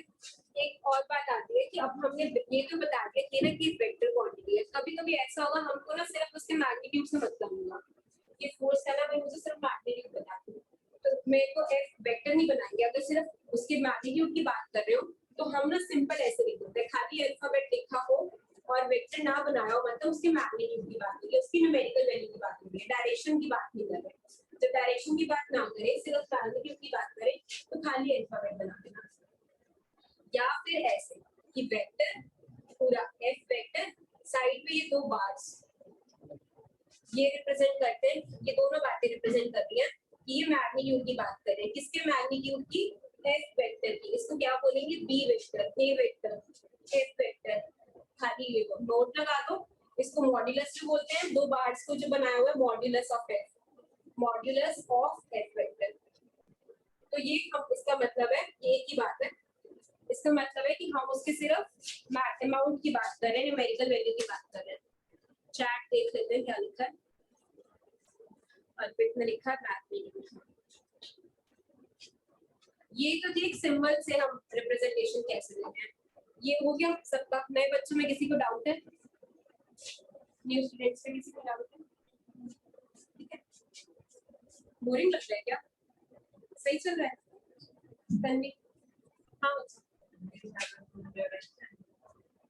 तुझे समझ नहीं रही सर, डायरेक्शन शो कर रहा है, नहीं डायरेक्शन नहीं शो कर रहा, ये वेक्टर की डायरेक्शन नहीं बता रहा, ये बस एक उसको लिखने का तरीका है कि किसी चीज को अगर मैं खाली लिखा हुआ है जैसे इसका मतलब है मैग्नीट्यूड है, तो मुझे वेक्टर को जैसे आपका नाम रखा हुआ है ना, ऐसे इसको मतलब इसका रिप्रेजेंटेशन ऐसे कि ये वेक्टर क्वांटिटी होगी, उसके ऊपर एक एरो बनाना। एरो बनाने का मतलब है कि ऐसी क्वांटिटी है कि जिसका डायरेक्शन भी होगा, और ये पर्टिकुलर डायरेक्शन उसकी डायरेक्शन नहीं है।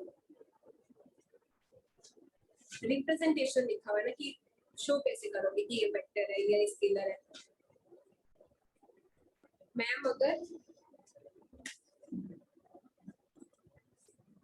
अगर सिंपल एफ लिखते हैं तो मैग्नीट्यूड शो करता है, हाँ सिंपल एफ लिखा है मतलब हम उसके मैग्नीट्यूड की बात कर रहे हैं, उसके आगे सिर्फ हम उसका नंबर लिख देंगे तनिषा, उसके आगे सिर्फ नंबर लिख देंगे कि एफ इज 5 न्यूटन बात कर रहे हैं, उसके आगे जो क्वेश्चन होगा सॉल्व कर लेंगे।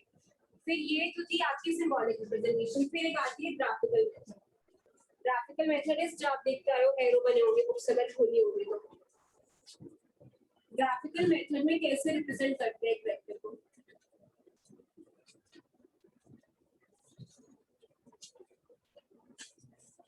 A vector quantity is represented by a straight line. A vector quantity is represented by a straight line. Straight line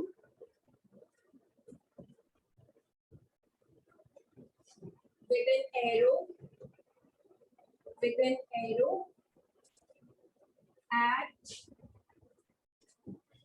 one of the ends.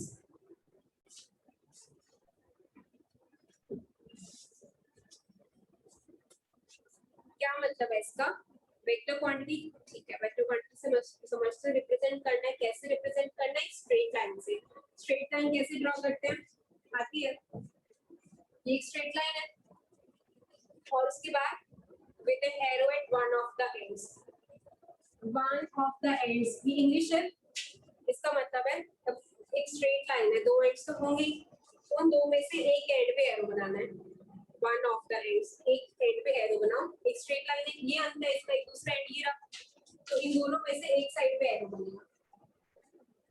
तो ये वेक्टर का ग्राफिकल रिप्रेजेंटेशन है, ठीक है। स्ट्रेट लाइन बनाओ, एक साइड पे एरो बना दो। जो ये वाला एंड है ना जिस पे एरो नहीं है, ठीक है सब, वो पीछे के कॉर्नर वाला स्ट्रिप्स वाला बच्चा आप पीछे इधर देखते तो ठीक है सब। इस वाले पॉइंट को बोलते हैं हम इनिशियल पॉइंट, और इसको क्या बोलते हैं? टेल।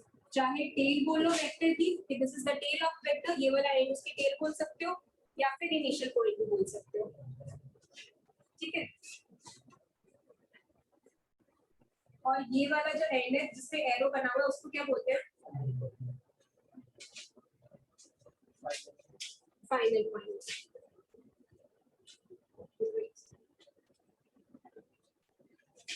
ये इसका इनिशियल पॉइंट और ये इसका फाइनल पॉइंट। फाइनल पॉइंट को हम हेड भी बोलते हैं। ये कई बार कंफ्यूजन हो जाती है कि इनिशियल है पर टेल है, पर यही है, इस वाले को टेल बोलना है, एरो वाले को हेड बोलना है। जो इस स्ट्रेट लाइन को हमें ऐसे बनाना है, इस स्ट्रेट लाइन को देखो मैं ऐसे भी बना सकती थी, इनफाइनाइट तरीकों से बना सकती हूँ, ऐसे कितनी सारी स्ट्रेट लाइंस हैं।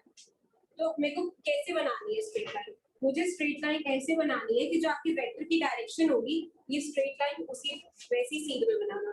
अगर वेक्टर एकदम वर्टिकल है तो मेरे को स्ट्रेट लाइन ऐसे बनानी चाहिए थी, ऐसे बनानी चाहिए थी। वेक्टर हॉरिजॉन्टल होता है तो स्ट्रेट लाइन ऐसे बनानी चाहिए थी। वेक्टर मान लो थोड़ा सा टेढ़ा होता, कुछ ऐसे बनानी चाहिए थी।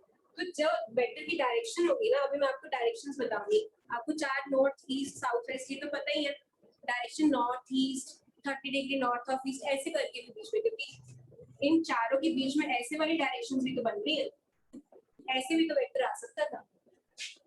तो अभी पहली बात तो ये है कि स्ट्रेट लाइन ऐसे बनाओ कि जो वेक्टर का इंक्लिनेशन है कि वो वर्टिकल है या वो हॉरिजॉन्टल है, वो टिल्टेड है, अंदर है बाहर है, ऐसे भी तो बाहर भी तो लाइन बना सकती हूँ, ये भी तो स्ट्रेट लाइन है। इसको कैसे भी हम मैं लाइन कर सकती हूँ, पेन है किसी बस दूसरा, ये ब्लैक स्क्रीन में लिखा है कि जैसे मैंने ऐसे रख सकते हैं स्ट्रेट लाइन, कितनी भी ओरिएंटेशंस है ना, कैसे भी बना सकते हैं। अगर मेरा वेक्टर, अगर इसको मैं एरो वाली साइड बनाऊं, ऐसे भी जा सकता है, कुछ भी टेढ़ा ऊपर नीचे।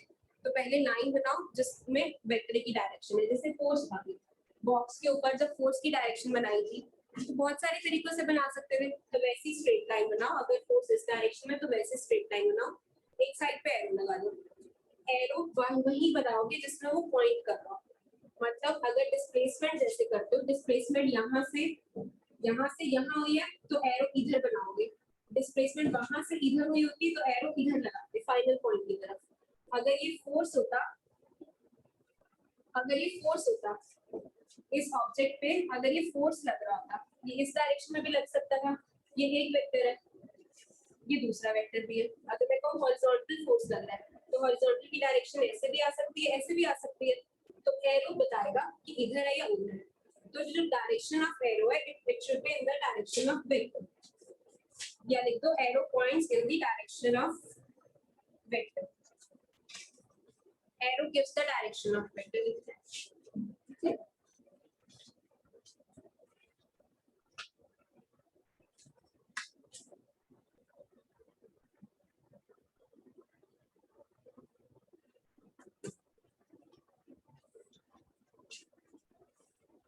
अब हम बात करेंगे कि ये जो लाइन बनानी है कितने लंबी बनानी है, इसका क्या मतलब है। एरो का तो पता चल गया, एरो की सिग्निफिकेंस, एरो हमको वेक्टर की डायरेक्शन दे रहा है।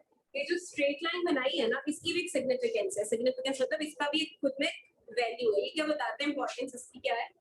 ये जो स्ट्रेट की ये कितनी लंबी लाइन बनाई है ना, ये हमको वेक्टर का मैग्नीट्यूड के बारे में इंफॉर्मेशन देती है। लास्ट बेंच कुछ बात कर रहे हो या ठीक है सब? तो लेंथ लिखो कि length of the straight line या length of vector is proportional to magnitude of vector. Is proportional to magnitude of vector.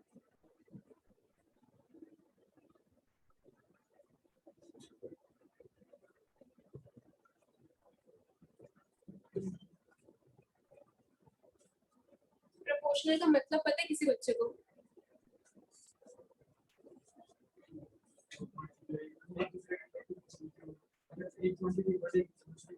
हाँ हाँ एक दूसरे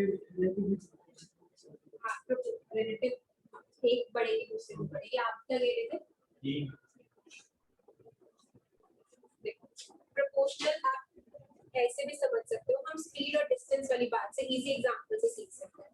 ठीक है, डिस्टेंस होता है स्पीड इनटू टाइम।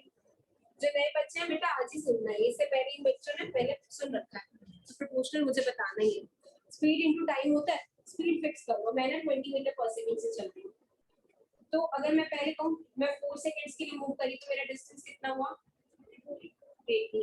मैं 10 सेकंड्स के लिए मूव करी, 20 सेकंड्स के लिए। आवाज तुमसे ज्यादा मेरी आवाज है, तुम इतने सारे नहीं। 20 सेकंड्स के लिए जैसे जैसे टाइम बढ़ रहा है मेरा डिस्टेंस कवर भी बढ़ रहा है ना। अगर मैं टाइम को डबल कर दूं, जैसे पहले मान लो मैंने स्पीड फिक्स करी है, कितनी करी है 20 मीटर पर सेकंड, ये तो फिक्स कर दो। इसको या तो 1 मीटर पर सेकंड कर देते हैं, वो डायरेक्ट पता चल रहा है। इसको हम 1 मीटर पर सेकंड फिक्स कर देते हैं। मैं सिर्फ प्रोपोर्शनल बता रही हूँ, फिक्स कर दी, ये मान नहीं लेगा कांस्टेंट का। तो अगर मान लो मैंने पहले 2 सेकंड्स के लिए ट्रेवल करा, तो मेरा डिस्टेंस कितना आएगा, s1 मेरा डिस्टेंस बता रहा है 2 मीटर्स आएगा। टाइम को डबल कर दो, डबल कर दोगे मतलब 4 सेकंड्स कर दिया, 2 का डबल 4 होता है ना। तनिष समझ आ रहा है? ऑफलाइन क्लास की वेट थी आपको। t2 4 सेकंड्स कर दिया, मतलब आपने time 2 times of initial time कर दिया, 2 टाइम्स t1। तो आपका s2 भी कितना हो गया 4 सेकंड से, तो 4 मीटर हो गया। s1 का डबल है s2। ऐसी ये चीजें होती हैं प्रोपोर्शनल, इसको डायरेक्टली प्रोपोर्शनल बोलते हैं कि ये बढ़ेगा ये भी बढ़ेगा, ये कम हो जाता ये भी कम हो जाता, ये डबल होगा ये भी डबल होगा, ये ट्रिपल होगा ये भी ट्रिपल होगा। ट्रिपल 3 टाइम्स हो जाएगा, 10 टाइम्स हो जाएगा तो वो भी 10 टाइम्स हो जाएगा। तो अभी हम यहाँ पे किस चीज की बात कर रहे हैं, यूज कहाँ पे करना है, जवाब दो। मैं ही बोलती रहूंगी तो थक नहीं जाऊंगी।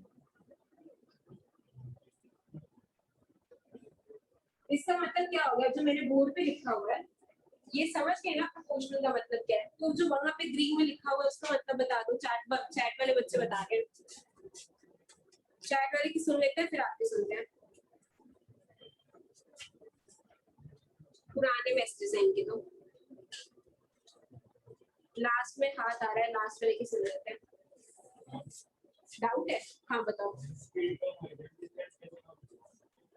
स्पीड कम हो जाएगी, तो मैंने स्पीड फिक्स करी थी, स्पीड कम कर दी मैंने। नहीं, एक मेरी बात सुन, अगर मैंने इस केस में तो स्पीड फिक्स करी हुई थी, तो मैं टाइम के साथ प्रोपोर्शनलिटी देख रही थी। मैंने स्पीड कम बोल दिया,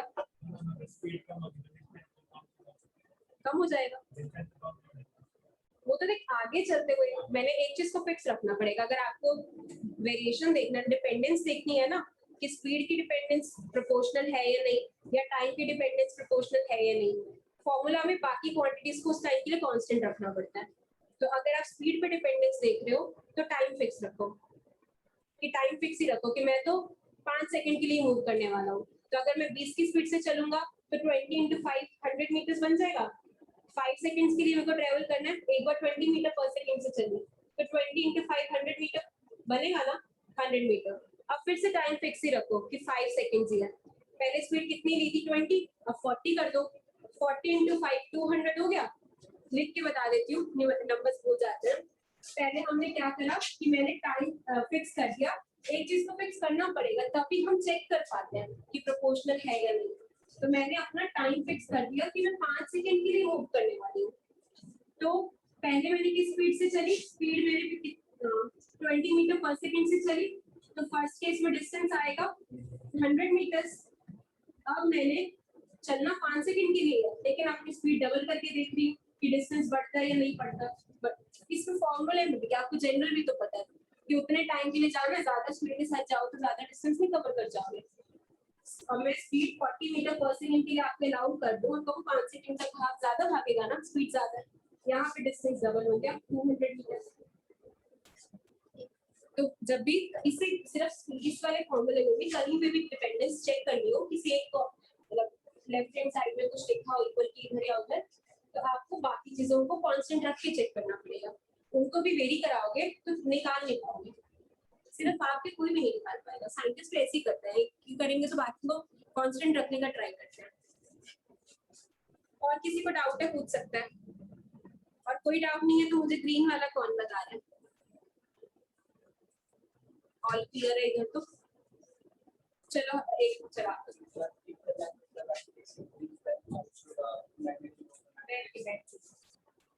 क्या मैं ये कह सकती हूँ कि लेंथ ज्यादा होगी तो मैग्नीट्यूड ज्यादा होगा। हाँ, लेंथ बढ़ाते जाओ मैग्नीट्यूड बढ़ जाएगा, मतलब उसका मतलब है ज्यादा मैग्नीट्यूड।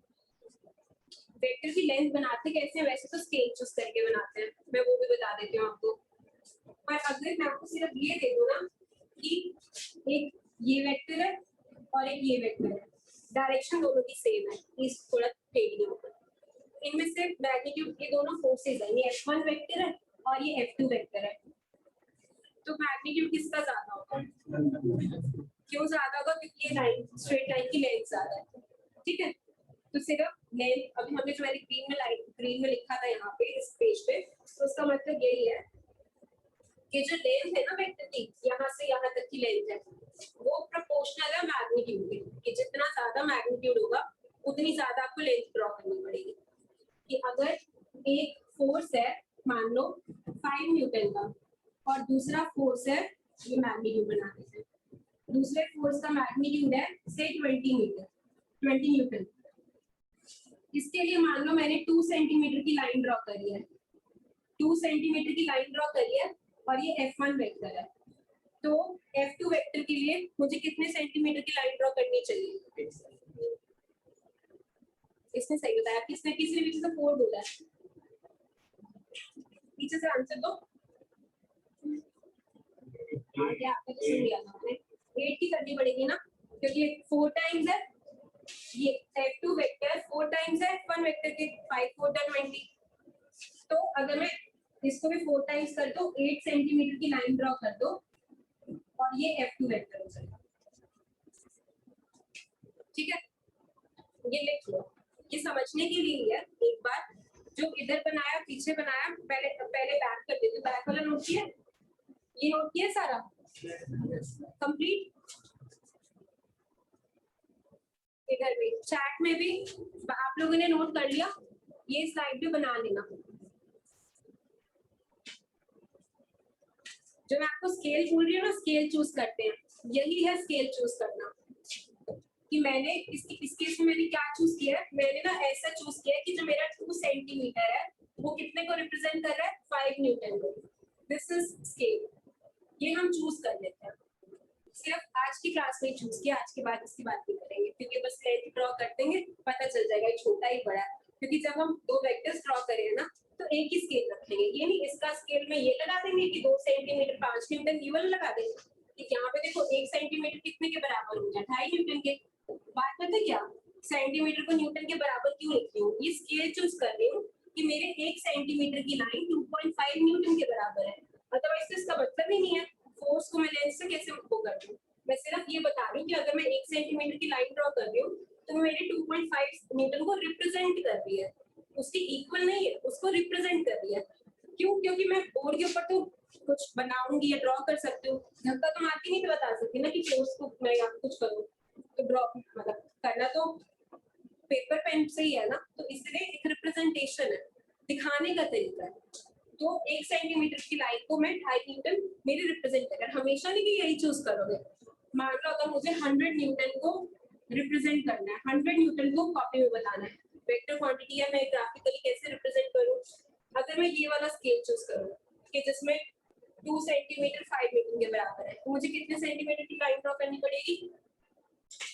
20 टाइम्स है 5 into 20, तो इसको भी 20 से मल्टीप्लाई करेंगे हर समय, 40 सेंटीमीटर की लाइन ड्रॉ करनी पड़ेगी। ज्यादा लंबी नहीं लग रही है ना, इतना लंबा खींचना पड़ेगा, तो स्केल ऐसे कर लेते हैं।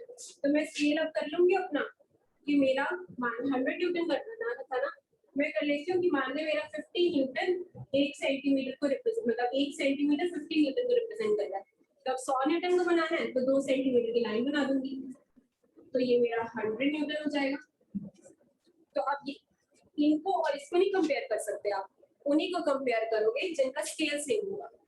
इनका स्केल मैंने इससे बना रखा था, वो तो स्केल ही अलग कर दिया, तो उस स्केल से अगर कोई और वेक्टर बनाती हूँ इसको उसी के साथ कंपेयर करूंगी। बात क्लियर है? किसी को डाउट है तो पूछ।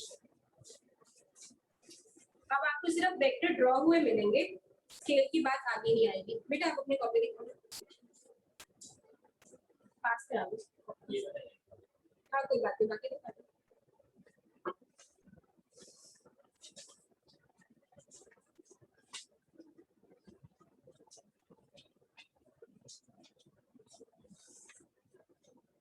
अगर किसी को ये लगता है ना कि कोई बात में बोल पे मैंने बोल दी, आपको लगता है कि मैं भूलना चाहिए, इंपॉर्टेंट लग गया, आप अपनी मर्जी से सारी चीजें नोट कर सकते हो। अभी 9th 10th के बाद 11th में लगता है कि हमको जब हम सिर्फ बोर्ड पे जो लिखा गया वो तो करना ही करना है, पर अगर बोलने हुए वाली बात भी कोई बात लगती है आपको, मैं भूल जाऊंगा, मुझे याद नहीं, मैक्सिमम चीजें लिखते रहता हूँ, क्योंकि क्या होता है थोड़ा थोड़ा भूल जाते हैं। आज क्लास अटेंड करिए, कल ये आधी होगी क्लास दिमाग में, तीनों सब्जेक्ट्स की करनी है, तो एक तो ये बहुत रेगुलर करना है। ऑनलाइन वाले बच्चों, अब मैं इसके बाद 2 मिनट बाद पढ़ाऊंगी, पहले मुझे ये क्लैरिफाई करने दो। अगर मैम F1 2 कैसे आया, मैंने चूज किया था, मैंने लेट किया था, लेट। फिजिक्स पढ़नी है डेली की डेली, ये नहीं कि आज की क्लास है उसको 4-4 दिन तक कॉपी नहीं उठाओगे, नहीं उठाओगे तो फिर वही सर की बात है, यही बैच है, फिर वो फिर से बैच चेंज करने वाली नौबत आ जाती है। फिजिक्स टफ इसीलिए लगती है क्योंकि आप पढ़ना छोड़ देते हो, तो फिजिक्स पढ़ने का एक ही मतलब एक रामबाण है कि आप डेली पढ़ो, वो टफ नहीं लगेगी, वरना फिर वो बिगाड़ देगी आपको, परेशान करेगी। ठीक है, अगर मेरी परसों की क्लास है तो आपको पिछला सारा याद होना चाहिए, मतलब रैंडम दे रही हो कि 10 दिन बाद जो चैप्टर चल रहा है उससे पिछला जितने क्लासेस में हो रखा है वो याद होना चाहिए, वो यूज होता है आगे। अगर आप नहीं पढ़ के आओगे तो क्लास ही नहीं समझ आएगी, क्लास समझ ही नहीं आएगी, मैं बता रही हूँ। फिर उसकी सिरदर्दी फिर मैं नहीं लूंगी कि इसने किसको पुराना ही नहीं याद, 4 दिन पहले पढ़ा रखा है लेकिन किताब खोली नहीं घर जाके, तो फिर तब मैं कोई रिस्पॉन्सिबिलिटी नहीं लूंगी, मैं तभी आपको फिजिक्स कराऊंगी, आप साथ साथ पढ़ोगे। तो किसी दिन हो जाता है कि चलो रह गया, पर पता तो चल ही जाता है क्लास में कौन आ रहा है कौन नहीं आ रहा, कौन पढ़ रहा है कौन नहीं पढ़ रहा, टीपीपीस मिलेगी सॉल्व करके भेजनी है।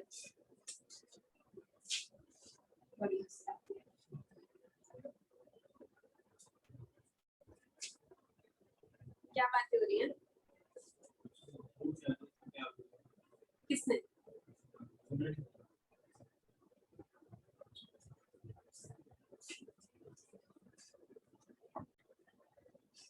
स्केल चूजन हो गया हमारा।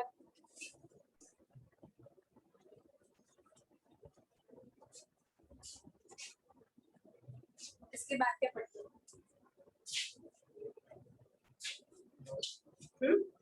पूछ रही हूँ ना, पुरानी कॉपी खोली हुई है नहीं खोली हुई? राइट्स और कोई बच्चा बोल रहा था कुछ लॉस पहले भी टाइप्स उसने सही कहा है, मैं तो यही चेक कर रही थी कि वेक्टर अटेंड करके आए हो तो कितना कितनी कॉपी होती है, फिर लॉस में चला गया। टाइप्स ऑफ वेक्टर बोल गया। नेगेटिव वेक्टर क्या होते हैं? नहीं यार, नाइट में तो काइनेमेटिक्स भी कंप्लीट हो गई है, तो नेगेटिव वेक्टर नहीं आता। वेक्टर्स की क्लास अटेंड नहीं हो पाई। टाइप्स ऑफ वेक्टर की हेडिंग डालो, टाइप्स ऑफ वेक्टर बताएंगे।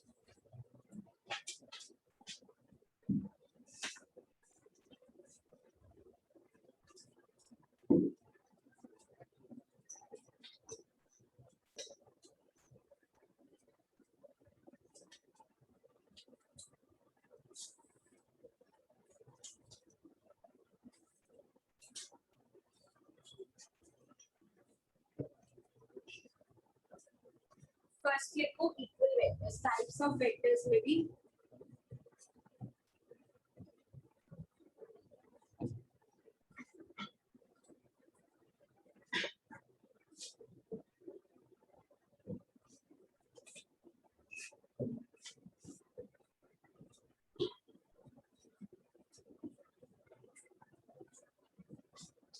देखो वेक्टर क्वांटिटी हम क्या कहते हैं, दोनों बातें बतानी होती है ना, मैग्नीट्यूड और डायरेक्शन।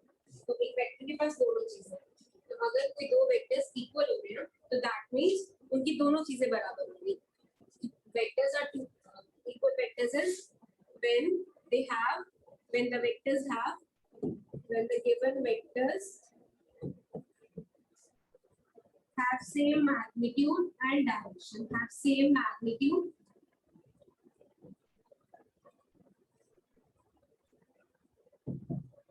and direction.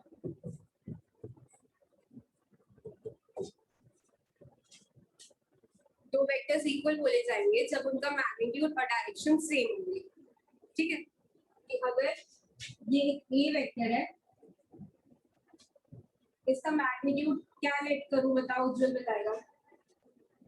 कोई भी नंबर बोल दे, नंबर ही कर। अभी क्योंकि रैंडम लिया हुआ है ना वेक्टर, तो कुछ भी हो सकता है, फोर्स भी हो सकता है, एक्सीलरेशन भी हो सकती है, तो कोई पर्टिकुलर यूनिट ना डालते हुए इसको ऐसे लिख देते हैं 6 यूनिट्स। इस 6 इसका मैग्नीट्यूड है और कॉरेस्पॉन्डिंग यूनिट्स। तो ए वेक्टर का मैग्नीट्यूड ये है, ये ए वेक्टर है।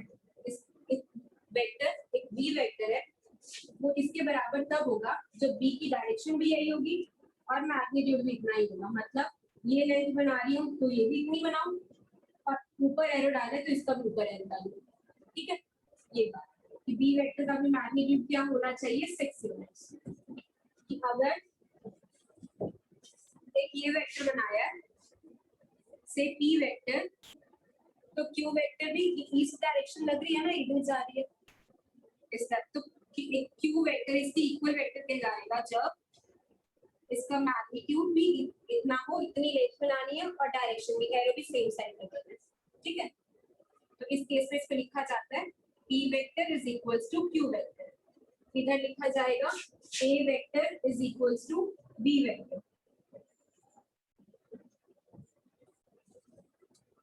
अब पता है क्या, क्वेश्चन में ना कभी भी ये नहीं पूछेगा व्हाट आर इक्वल वेक्टर्स।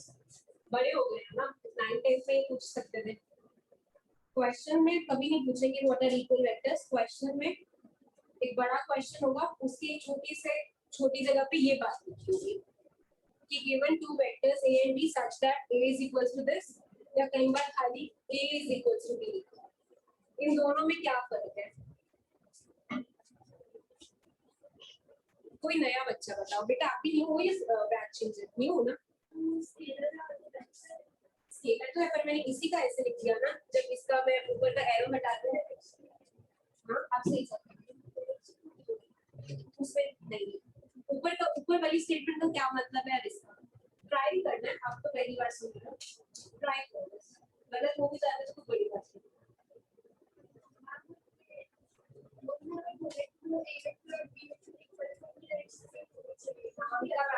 उनका मैग्नीट्यूड सेम होना चाहिए।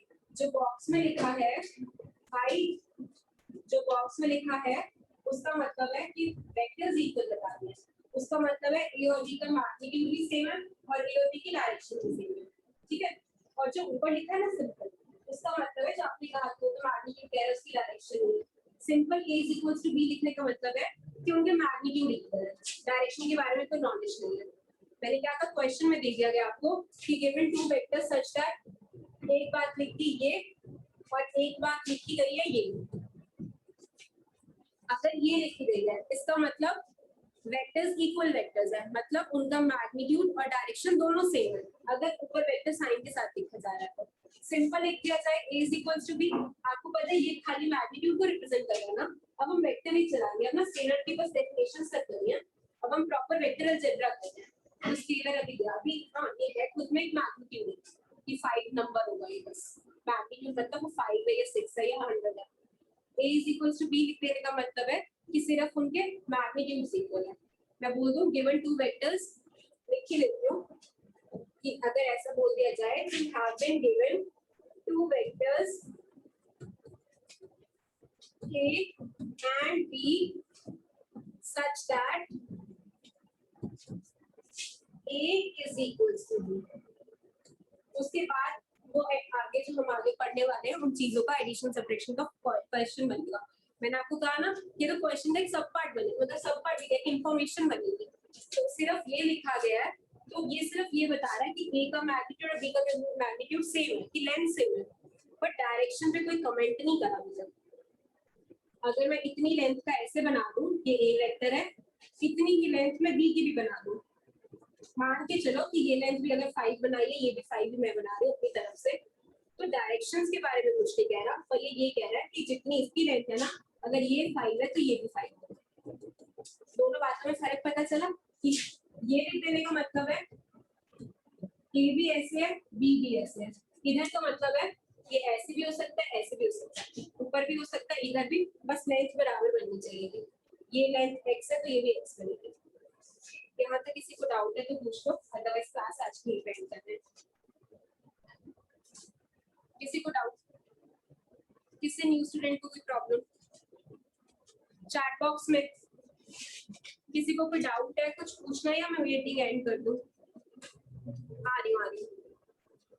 Ma'am please show previous page. महक बता देना कौन सा पेज, ठीक है मैं प्रीवियस कर रही हूँ, बता देना। ये वाला महक, ये वाला या इससे भी बैक करना है? पहले बता दो फिर नोट करना, यही कर दो। हाँ बच्चा पूछो। दो वेक्टर क्वांटिटीज को डिवाइड नहीं कर सकते, रूल नहीं कर सकते। तो अभी दो लेंथ है, डिवाइड करने का क्या मतलब? वेक्टर पढ़ के आए हो ना, स्केलर और डॉट प्रोडक्ट वगैरह कर ही रखना है, नहीं कर सकते। कि दो डायरेक्शंस को डिवाइड करने का क्या मतलब है? मैग्नीट्यूड तो ठीक है 5/3 हो जाएगा, पर एक डायरेक्शन को दूसरे डायरेक्शन से डिवाइड करने का क्या मतलब है?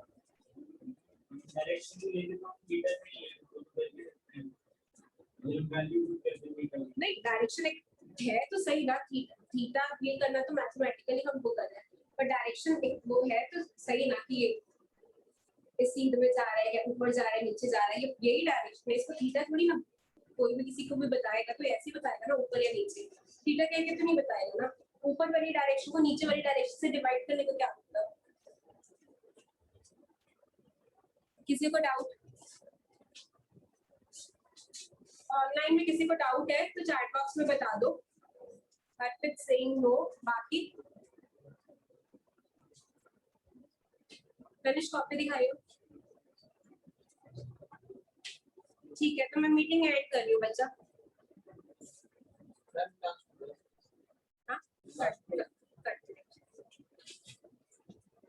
नेक्स्ट पेज को अपने बच्चे भी नेक्स्ट पेज ही करते हैं। ये पेज था एक सेकंड।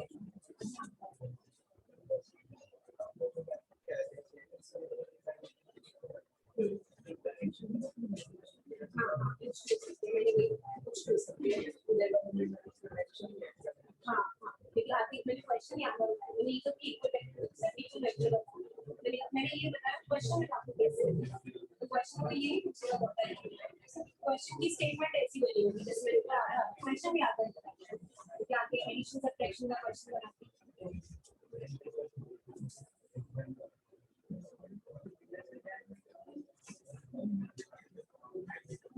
ऐसे हम चला लेगा दूसरा थोड़ा ज्यादा लिखा फिर तो करो, इसमें जो लिखा है तो फिर में याद आ से करके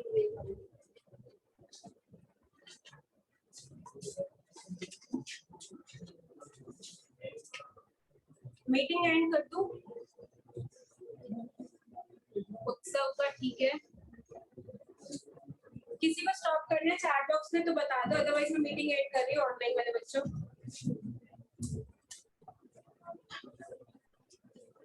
बताइए तो बाय लिखते हैं। बाय बाय बिल्कुल।